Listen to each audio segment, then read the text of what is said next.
Hello everyone, welcome to vision competitive exams channel. তো দেখো, আমাদের কিন্তু জিকে জিএস অধ্যয়ন এই সিরিজটা অনেকদিন ধরেই চলছে। আজকে এই সিরিজের 16 নম্বর ক্লাস। অলরেডি আমরা 15টা ক্লাস কমপ্লিট করে নিয়েছি। তোমরা যারা এখনো পর্যন্ত ক্লাসগুলোকে দেখোনি, অবশ্যই ক্লাসগুলোকে দেখে নাও, ঠিক আছে? দেখো, এখানে কিছু কিছু পরীক্ষা মেনশন করেছি, যেমন ডাব্লিউবিএসএসসি, ক্লার্ক, আইডিও, ডাব্লিউবিপি, ক্লার্কশিপ, এবং আমাদের ওয়েস্ট বেঙ্গলের যত পরীক্ষা আছে সেই সমস্ত পরীক্ষা ইনক্লুড করে কিন্তু আমাদের এই সিরিজটা চলছে, ঠিক আছে? এবার আমাদের দুদিন পরে, সরি, 12 তারিখে আমাদের কিন্তু এসআই পরীক্ষা রয়েছে। সেই পরীক্ষার জন্যও কিন্তু আমাদের এই সিরিজটা একটা সাজেশন সিরিজের মতো করে তোমাদের কাছে রয়েছে। তো যারা যারা 1 নাম্বার থেকে 15 নম্বর ক্লাস পর্যন্ত এখনো পর্যন্ত দেখে উঠতে পারোনি, তারা অবশ্যই ক্লাসগুলোকে একবার দেখে নাও, ঠিক আছে? পরীক্ষায় কিন্তু অনেক কোশ্চেন কমন আসতে চলেছে এই ক্লাস থেকে, ঠিক আছে? তো চলো শুরু করা যাক আজকে ক্লাস। তার আগে দেখো, তোমরা যারা যারা এখনো পর্যন্ত আমাদের ভিশন কম্পিটিটিভ এক্সামস অ্যাপ, এই অ্যাপটা প্লে স্টোর থেকে ডাউনলোড করোনি, তারা অবশ্যই এই অ্যাপটা ডাউনলোড করে নাও।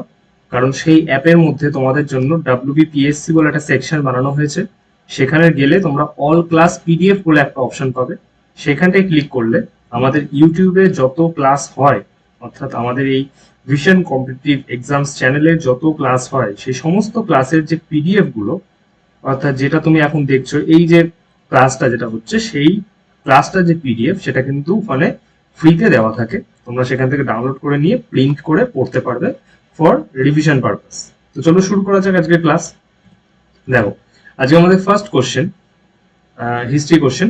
বলছে সিন্ধু সভ্যতার কোন শহরে সব থেকে বড় শিলালিপি রয়েছে? কোশ্চেনটা স্টার মার্ক করে রেখে দাও। অপশন তোমাদের সামনে, রাইট অ্যান্সার করার চেষ্টা করো। তো চলো, রাইট অ্যান্সার হবে কিন্তু ধোলাভিরা, ঠিক আছে? এবার আমরা এখানে কিছু এক্সপ্লানেশন দেখে নিই। বলছে ধোলাভিরা 3টি ভাগে বিভক্ত। প্রথম ইম্পর্টেন্ট ইনফো, নাগরিক উদ্দেশ্যের জন্য সব থেকে বড় হরপ্পান শিলালিপি এখানে পাওয়া যায়। এছাড়াও আছে লোথাল। লোথাল সিন্ধু সভ্যতার সময় একটা ডকইয়ার্ড ছিল। ডকইয়ার্ড মানে যেখানে জাহাজ এসে মানে ঘাঁটি করে আর কি, মানে যেখানে বলতে পারো বন্দর শহর ছিল এটা। এবং লোথালে কিন্তু দ্বৈত সমাধি পাওয়া গেছে, যেখানে একটা একটা কবরে পুরুষ এবং মহিলার সমাধি একসাথে রয়েছে। তুমি এই কবর থেকে আরেকটা জিনিস মনে রাখতে পারো, যে কাশ্মীরে বুরজাহাম বলে একটা জায়গা আছে। বুরজাহাম বলে একটা জায়গা আছে, সেইখানে কিন্তু একটা কবরে একটা পুরুষ, মানে কি বলবো, একটা পুরুষ বডি, মানে একটা ডেড বডির সাথে কিন্তু একটা কুকুরের সমাধিও কিন্তু পাওয়া গিয়েছে। এটা মনে রাখবে বুরজাহামে। এছাড়া রাখি গার্হি সিন্ধু সভ্যতার সব থেকে বড় ভারতীয় স্থান। মানে সিন্ধু সভ্যতা তোমরা সবাই জানো যে সিন্ধু সভ্যতা কিন্তু ভারতের সাথে সাথে এদিকে পাকিস্তান হয়ে আফগানিস্তান পর্যন্ত কিন্তু বিস্তৃত ছিল। তাই যদি শুধুমাত্র ভারতের মধ্যে বলে যে সিন্ধু সভ্যতার ভারতের মধ্যে সব থেকে বৃহত্তম স্থান কোনটি, তাহলে সেটা কিন্তু হবে রাখি গার্হি, ঠিক আছে? তো চলো নেক্সট কোশ্চেন দেখা যাক। আমাদের দ্বিতীয় কোশ্চেন বলছে সুভাষচন্দ্র বসু যে বছর কংগ্রেসের সভাপতি নির্বাচিত হন। এবার এই কোশ্চেনটা তোমাদের দেখে কি মনে হচ্ছে? কোশ্চেনটা কি ঠিক আছে নাকি ভুল আছে?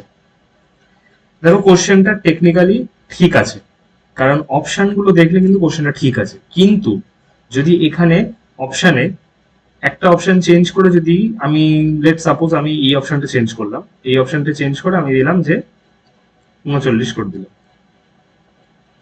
ঠিক আছে, যে 1939, যদি আমি এইটা করে দিই, বাকি অপশন ঠিক আছে, 38, 33, 28, 39, তাহলে কিন্তু কোশ্চেনটা ভুল হবে। কেন ভুল হবে? কারণ 1938 সাল এবং 1939 সাল, এই দুটো সালেই কিন্তু সুভাষচন্দ্র বসু কংগ্রেসের সভাপতি হয়েছিলেন। তাই যদি এখানে 39 থাকতো, তাহলে কিন্তু এইখানে একটা ছোট্ট চেঞ্জ হতো, সেটা হচ্ছে সুভাষচন্দ্র বসু যেই বছর কংগ্রেসের যেই বছর প্রথম, ঠিক আছে, সরি, প্রথম কংগ্রেসের সভাপতি হয়েছিলেন, এইটা হবে। এখানটা ছোট একটা চেঞ্জ হতো যদি এখানে 39 থাকতো, ঠিক আছে? কিন্তু যেহেতু নেই, তাই ওটা ভেবে আমাদের লাভ নেই। তো আমরা নর্মালি দেখি কোশ্চেনটা কি বলেছে। সুভাষচন্দ্র বসু যেই বছর কংগ্রেসের সভাপতি নির্বাচিত হন। অপশন তোমাদের সামনে, রাইট অ্যান্সার অলরেডি বুঝেই গেছো, সেটা হচ্ছে 1938, ঠিক আছে? 1938 সালে কংগ্রেস পার্টির তিনি সভাপতি হন। 1919 সালে Subhash Chandra Basu Indian civil service পরীক্ষা দিতে লন্ডনে যান এবং তিনি নির্বাচিত হন সেখানে যাওয়ার জন্য। কিন্তু তিনি সেখানে পরীক্ষায় পাশ করেন এবং শুধু পাসই করেন না, ফোর্থ র্যাঙ্ক করেন, মানে বুঝতেই পারছো, ফোর্থ র্যাঙ্ক করেন, এবং সেখান থেকে কিন্তু তিনি সিভিল সার্ভিসটা পদত্যাগ করে চলে আসেন। 1923 সালে সুভাষচন্দ্র বসু সর্বভারতীয় যুব কংগ্রেসের সভাপতি হন এবং বেঙ্গল রাজ্য কংগ্রেসের সম্পাদক নিযুক্ত হন। 1939 সালে তিনি জাতীয় কংগ্রেসের সভাপতি হিসেবে রাজেন্দ্র প্রসাদের স্থলাভিষিক্ত হন।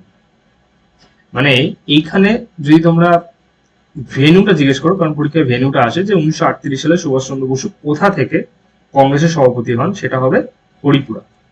ঠিক আছে, হরিপুরা থেকে। তোমরা কমেন্ট করে জানাবে এই যে হরিপুরা, এই হরিপুরা স্থানটার বর্তমানে কোন রাজ্যের মধ্যে পড়ে, এটা তোমরা কমেন্ট করে জানাবে। এবং এই যে 1939 সাল দেখতে পাচ্ছ, 1939 সাল দেখতে পাচ্ছ, এই সালে কিন্তু সুভাষচন্দ্র বসু ত্রিপুরী থেকে কিন্তু তিনি নির্বাচিত হন সভাপতি হিসেবে। 2 বছর পর পর তিনি সভাপতি হয়েছিলেন। নেক্সট কোশ্চেন, একটা সায়েন্সের কোশ্চেন। তোমরা সবাই জানো যে আমাদের ওয়েস্ট বেঙ্গলে যে কোনো পরীক্ষাতে সায়েন্সের কিন্তু একটা ভালো মতো ওয়েটেজ থাকে, এবং সেটা যে কোনো পরীক্ষা হোক, মানে WBCS এর মধ্যে একটু হাই লেভেলের পরীক্ষা, অথবা ফুড SI বা WBP কনস্টেবল, এরকম যে একটু নিচু লেভেলের পরীক্ষা, সব পরীক্ষাতেই কিন্তু সায়েন্সের একটা ভালো মতো ওয়েটেজ থাকে। তাই সায়েন্সের কোশ্চেনও কিন্তু আমাদের নিয়ে চলতে হবে। কোশ্চেনটা বলছে সাধারণত অধাতু বিদ্যুৎ পরিবাহী নয়, এটা আমরা সবাই জানি, কিন্তু নিচের কোনটি বিদ্যুৎ পরিবাহী? এই যে করা দেখছো সবকটাই অধাতু, তো এই অধাতুগুলির মধ্যে কোনটা বিদ্যুৎ পরিবাহী বা বিদ্যুতের সুপরিবাহী? অপশন তোমাদের সামনে, রাইট অ্যান্সার কি হবে বলো? তো এটা রাইট অ্যান্সার কিন্তু হবে গ্রাফাইট। ঠিক আছে, এবার গ্রাফাইট সম্বন্ধে আমরা কিছুটা জেনে নিই। গ্রাফাইট কাঠামোটি ষড়ভুজ অ্যারে দ্বারা গঠিত হয় এবং একটি স্তরের উপর আরেকটি স্তর এর উপর সঞ্চিত থাকে। ষড়ভুজ বলতে এই আকৃতিটাকে বলা হচ্ছে। ঠিক আছে, আচ্ছা, গ্রাফাইটে প্রতিটি কার্বন পরমাণু একটি সমতলে অপর 3টি কার্বন পরমাণুর সঙ্গে আবদ্ধ থাকে, এই জন্য ষড়ভুজ অ্যারে গঠন করতে পারে। আচ্ছা, এখানে একটা জিনিস মনে রাখো, তার কাঠামোতে মুক্ত ইলেকট্রন থাকার জন্য কিন্তু সে বিদ্যুৎ পরিচালনা করতে পারে। এর ফলে গ্রাফাইটকে বিদ্যুতের সুপরিবাহী হিসেবে বিবেচনা করা হয়। নেক্সট কোশ্চেন, একটা CA কোশ্চেন, অর্থাৎ কারেন্ট অ্যাফেয়ার্স এর কোশ্চেন। 1 নাম্বার থেকে 15 নাম্বার সিরিজের মধ্যে কিন্তু আমরা অনেকগুলো সিলেক্টিভ কারেন্ট অ্যাফেয়ার্স নিয়ে আলোচনা করেছি। ঠিক আছে, তো সেই কোশ্চেনগুলো তোমরা প্লিজ একবার দেখে নেবে। ঠিক আছে, আমি চেষ্টা করব যে একটা ডেডিকেটেড CA বা কারেন্ট অ্যাফেয়ার্স এর জন্য, মানে মনে করো যে জানুয়ারি মাস থেকে একেবারে সেপ্টেম্বর মাস পর্যন্ত 9টা মাসের মোটামুটি একটা ক্লাসের মধ্যে আমরা top 100 current affairs, top 100 CA নিয়ে আমরা আলোচনা করব। যদি তোমরা এগ্রি করো তাহলে প্লিজ কমেন্ট করে জানাও যে হ্যাঁ স্যার এই ক্লাসটা দরকার, তাহলে কিন্তু এই ক্লাসটা আনা হবে তোমাদের জন্য। বোঝা গেল? এই কোশ্চেনটা কি বলছে? বলছে 2025 সালে সম্প্রতি কোন দেশ ব্রিক্স এ যোগ দিয়েছে? অপশন তোমাদের সামনে, এটা কিন্তু আমাদের 4 নম্বর কোশ্চেন। রাইট অ্যান্সার কি হবে বলো? এটা রাইট অ্যান্সার হবে ইন্দোনেশিয়া। ঠিক আছে, চলো নেক্সট কোশ্চেন। বলছে মানুষের শরীরে রক্ত জমাট বাঁধে না কোথায়? কোথায় রক্ত জমাট বাঁধে না মানুষের শরীরে? অপশন তোমাদের সামনে। রাইট অ্যান্সার হবে মস্তিষ্কে। খুবই ইজি টু গেস, কারণ বুঝতেই পারছো এখানে যদি রক্ত জমাট বাঁধে তাহলে তো আমরা আর ইহ জগতে থাকবোই না। ঠিক আছে, কারণ সব থেকে বেশি আমাদের শরীরের যে অঙ্গটা সব থেকে বেশি প্রয়োজন সেটা হচ্ছে এইটা, কারণ সারা শরীরকেই কন্ট্রোল করে রেখেছে। তাই এখানে যদি কোনো রকম কমপ্লিকেশন দেখা যায় তাহলে তো আমাদের আর কোনো অস্তিত্বই থাকবে না। এবার এখানে কি বলছে দেখো, সংবহন তন্ত্র উপস্থিত থাকার সময় রক্ত জমাট না বাঁধার বিভিন্ন কারণ রয়েছে। কারণগুলো দেখে নি। হেপারিন ধমনীতে রক্ত জমাট বাঁধতে বাধা দেয়। ঠিক আছে, হেপারিন নামে একটা আমাদের শরীরে একটি পদার্থ রয়েছে যা কিন্তু রক্ত জমাট বাঁধতে দেয় না। অর্থাৎ এই যে পদার্থটা হেপারিন, এটার কতটা বড় ভূমিকা রয়েছে তুমি ভাবো, যে এটা কিন্তু আমাদের শরীরে রয়েছে এবং এটার মেন কাজই হলো যাতে শরীরে কোথাও রক্ত জমাট না বাঁধে। বোঝা গেল? যাতে ফ্লুয়েন্টলি রক্তটা আমাদের সারা শরীরে চলাচল করতে পারে। নেক্সট পয়েন্ট, রক্তের ধমনীর অভ্যন্তরে রেখাযুক্ত কোষগুলির একটি মসৃণ পৃষ্ঠ থাকে।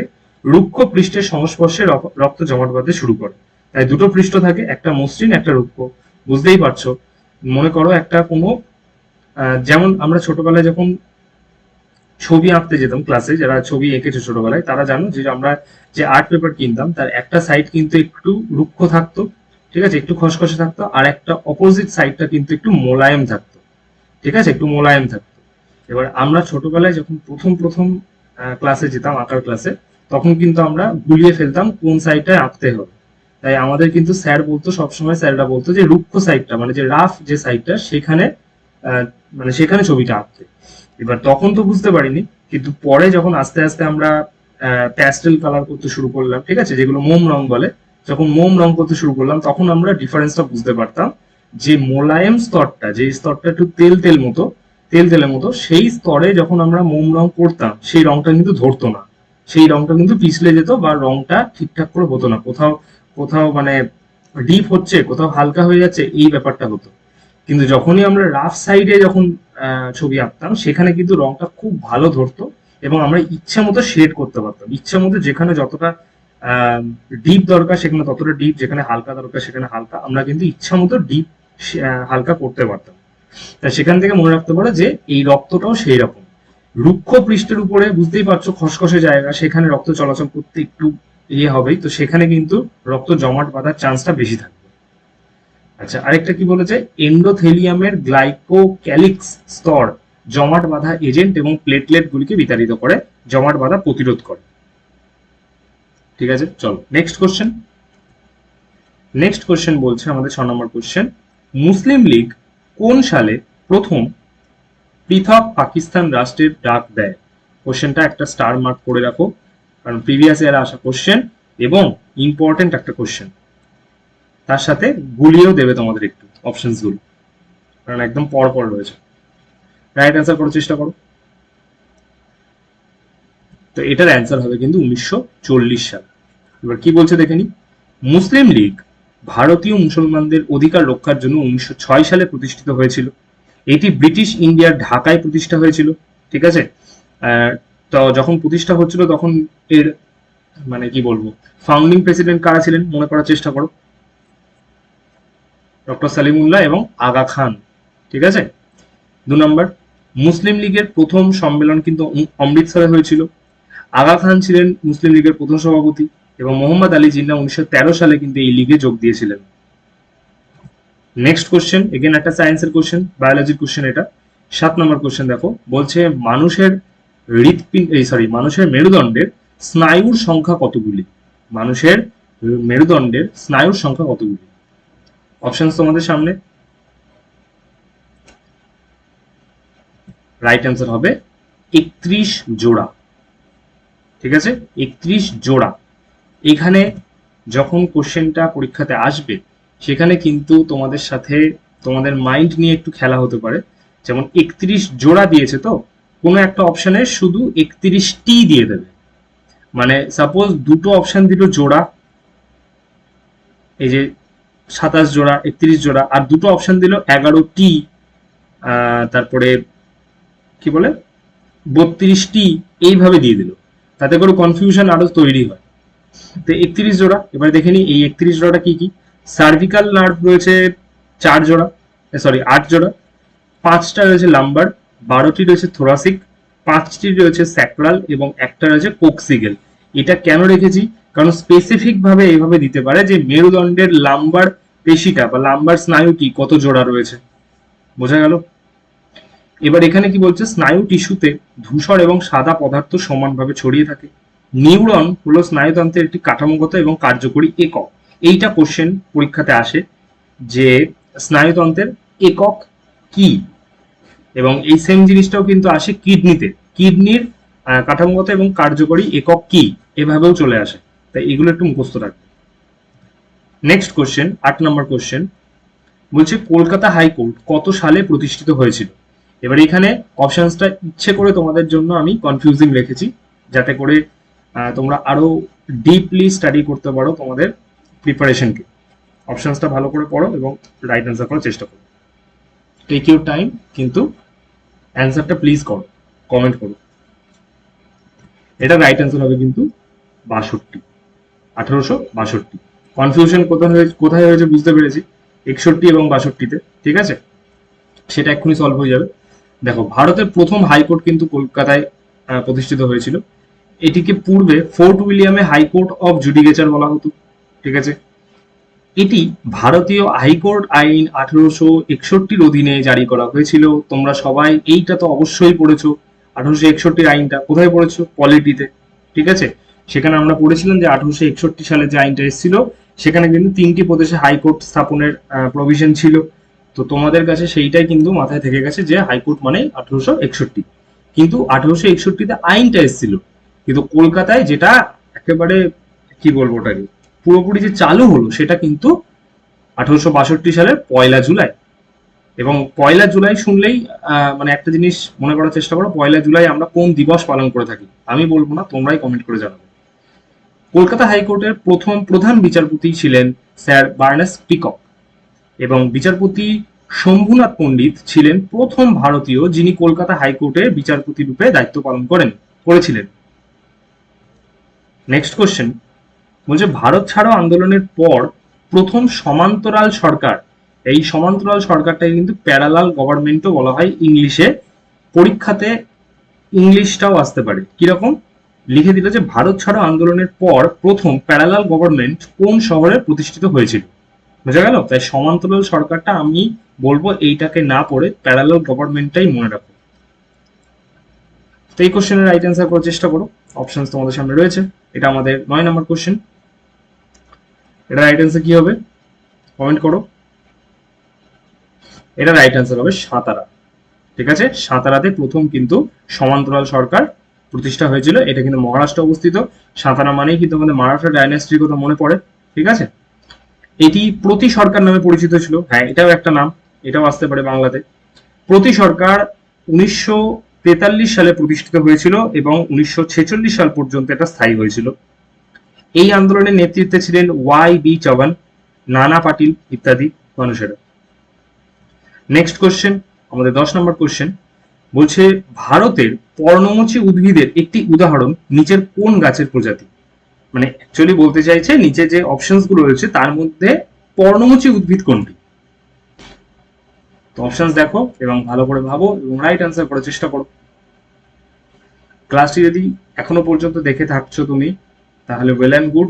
যদি ভালো লেগে থাকে তাহলে লাইক করে দিও। আর যে কোশ্চেন গুলো জানতে চাইছি প্রত্যেকটা কোশ্চেনের অ্যান্সার দাও। প্রত্যেকটা কোশ্চেন যেখানে আলোচনা করা হচ্ছে সেগুলোর অ্যান্সার করার চেষ্টা করো। এটা রাইট অ্যান্সার হবে কিন্তু শাল। ঠিক আছে, এটা রাইট অ্যান্সার হবে শাল। শাল সোরিয়া রোবস্টা, এটা হচ্ছে বিজ্ঞানসম্মত নাম, হলো ভারতের প্রধান পর্ণমোচী উদ্ভিদের উদাহরণ। ঠিক আছে, ক্রান্তীয় আর্দ্র পর্ণমোচী জলবায়ুযুক্ত অঞ্চলে এটি দেখতে পাওয়া যায়। এটি ঋতুগতভাবে সাধারণত শুষ্ক মৌসুমে জল সংরক্ষণের জন্য এবং পরিবেশগত অবস্থার সাথে খাপ খাইয়ে নিতে তার পাতা ঝরিয়ে দেয়। শালবন উত্তর এবং মধ্য ভারত জুড়ে অবস্থিত। মধ্যপ্রদেশ, উত্তরপ্রদেশ, বিহার, ঝাড়খণ্ড, উড়িষ্যা এবং হিমালয় পাদদেশে, কারণ আমাদেরও যে নর্দার্ন বেল্টটা রয়েছে মানে আমাদের দার্জিলিং, জলপাইগুড়ি, কুচবিহার, ওই জায়গাতেও কিন্তু পাওয়া যায়। ঠিক আছে, মজবুত কাঠের জন্য পরিচিত। শাল কাঠ নির্মাণ করা হয় আসবাবপত্র তৈরি করার জন্য। রেলওয়ে যে স্লিপার গুলো হয়, অর্থাৎ দুটো লাইনের মাঝখানে যে কাঠের যে স্লিপার গুলো হয় সেটাতেও কিন্তু শাল কাঠ ব্যবহার করা হয়। শালবন পরিবেশগতভাবে গুরুত্বপূর্ণ কারণ তারা বিভিন্ন বন্যপ্রাণীর আবাসস্থল এবং আঞ্চলিক জীব বৈচিত্র্য বজায় রাখে। নেক্সট কোশ্চেন বলছে, মর্টার জল, বালি এবং কিসের মিশ্রণ? অপশনস তোমাদের সামনে। এটা কিন্তু আমাদের 11 নম্বর কোশ্চেন। এটা রাইট অ্যান্সার কি হবে? এটা রাইট অ্যান্সার হবে চুন জল। ঠিক আছে, মর্টার হলো একটি বাধাইকারী উপাদানের মিশ্রণ, সাধারণত সিমেন্ট বা চুন এবং বালির মতো সূক্ষ্ম সমষ্টি এবং জল দ্বারা কিন্তু এটা তৈরি হয়। এই পেস্টের মতো উপাদানটি ইট নির্মাণে, পাথর এবং অন্যান্য কিছুতে রাজমিস্ত্রি ইউনিট গুলিকে একত্রভাবে আবদ্ধ রাখতে এবং কাঠামোগত সহায়তা প্রদানের জন্য কিন্তু ব্যবহার করা হয়। ঠিক আছে, অর্থাৎ সেন্টারিং এর কাজে কিন্তু এটা লাগে। চলো নেক্সট কোশ্চেন বলছে, পিত্তনালীতে বাধা থাকা ব্যক্তির মধ্যে কোন ভিটামিনের অভাব সব থেকে বেশি দেখা যায়? অপশনস তোমাদের সামনে। এটা রাইট অ্যান্সার কি হবে? এটা রাইট অ্যান্সার হবে ভিটামিন এ। বুঝা গেল? অর্থাৎ বিজ্ঞানসম্মত নাম রাসায়নিক নাম হচ্ছে রেটিনল।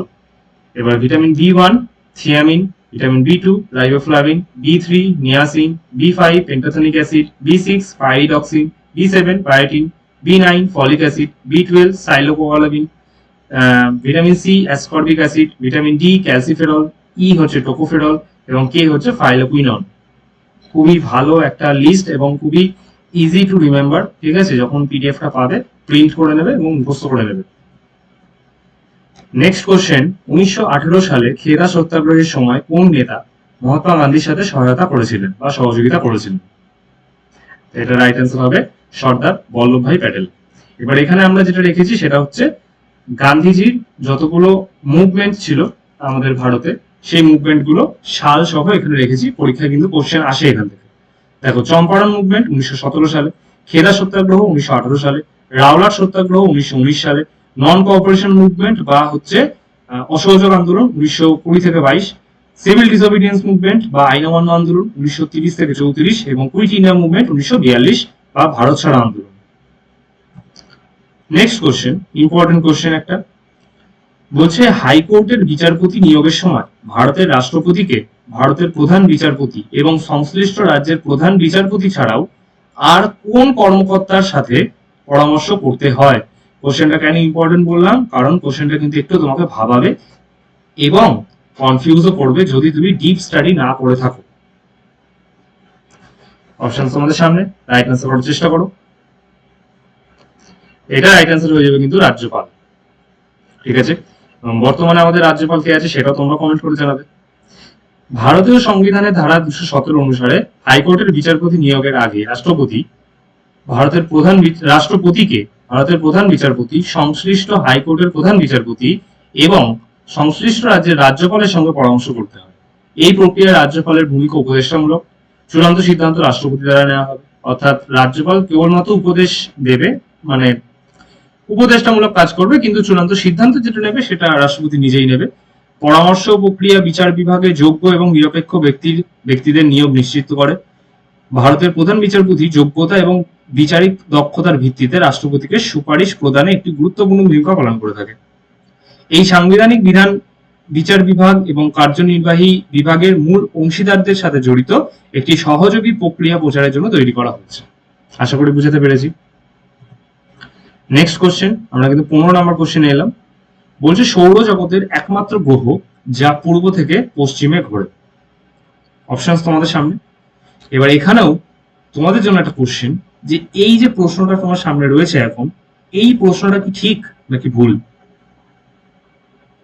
আমি বলবো কোশ্চেনটা কিন্তু ভুল, কারণ সৌরজগতের একমাত্র গ্রহ নয় যা পূর্ব থেকে পশ্চিমে ঘোরে। সৌরজগতে এমন দুটো গ্রহ আছে যারা পূর্ব থেকে পশ্চিমে ঘোরে, এক হচ্ছে শুক্র এবং দুই হচ্ছে ইউরেনাস। এই দুটো গ্রহ কিন্তু পূর্ব থেকে পশ্চিমে ঘুরছে, বাকি সমস্ত গ্রহ কিন্তু পশ্চিম থেকে পূর্ব দিকে ঘুরে। বোঝা গেল?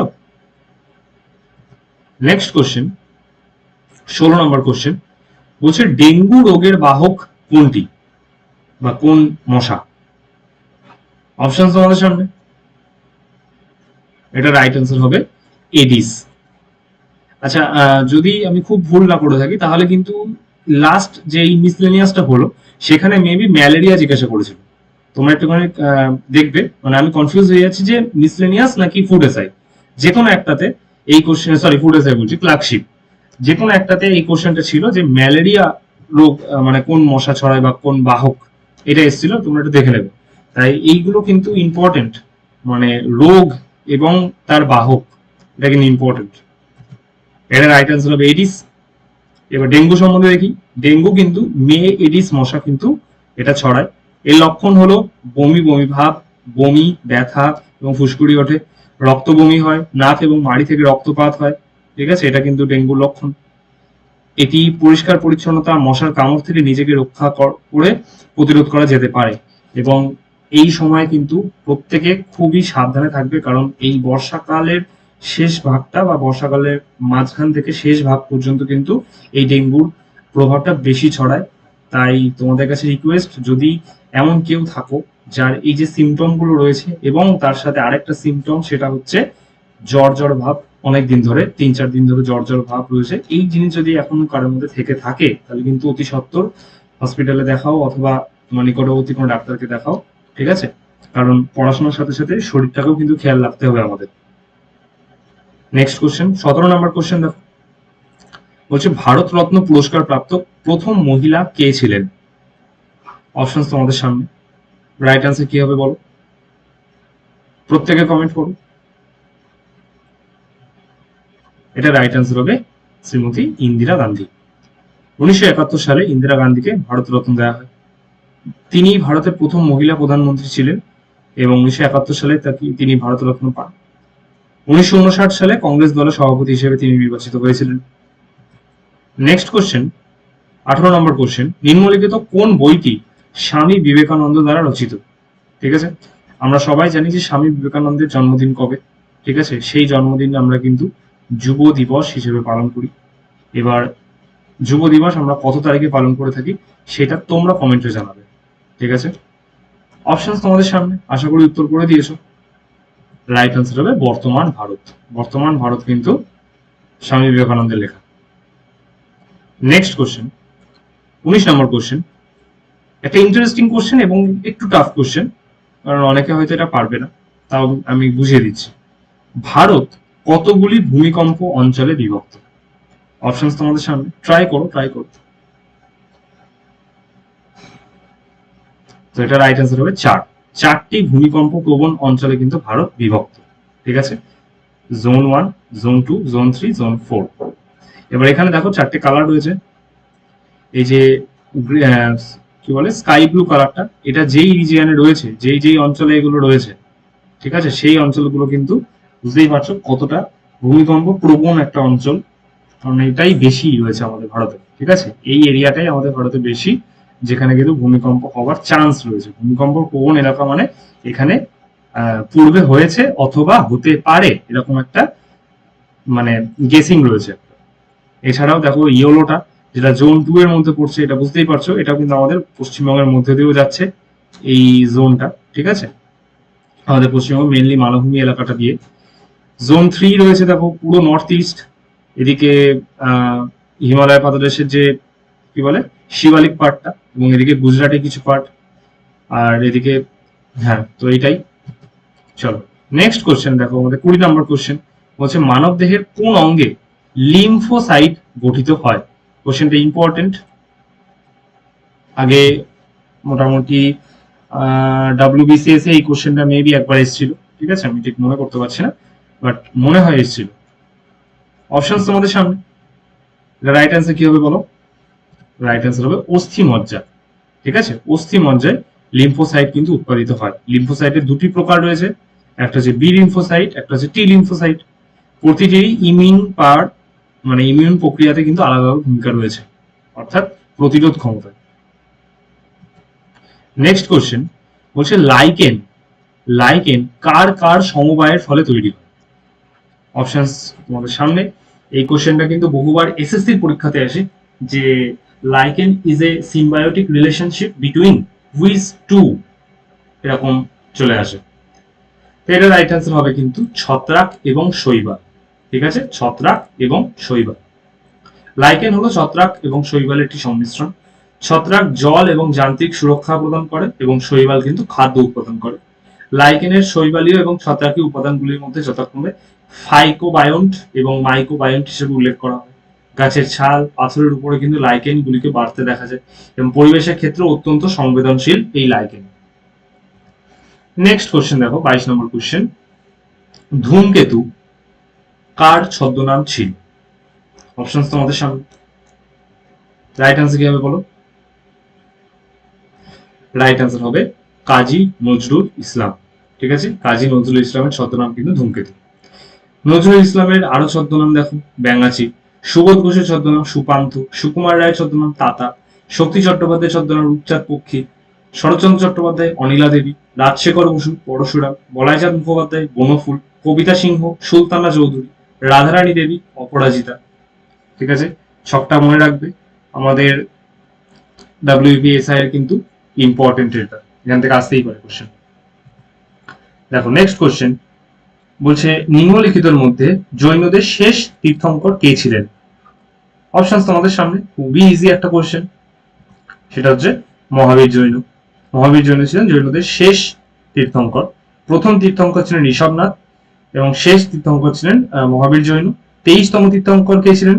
পার্শ্বনাথ। ঠিক আছে। আচ্ছা, এখানে একটা জিনিস মনে রাখবে, ত্রিরত্ন। জৈন ধর্ম কিন্তু ত্রিরত্ন রয়েছে, যেমন বৌদ্ধ ধর্মে ত্রিরত্ন রয়েছে বুদ্ধ ধর্ম সংঘ, তেমন জৈন ধর্মে কিন্তু রয়েছে সম্যক দর্শন, সম্যক জ্ঞান এবং সম্যক কর্ম। চলো নেক্সট কোশ্চেন, বলছে ইন্ডিয়া দ্য ফিউচার ইজ নাও, এই বইটি কে লিখেছেন? অপশনস তোমাদের সামনে। রাইট অ্যান্সার কি হবে বলো? এটা রাইট অ্যান্সার হবে কিন্তু শশী থারুর।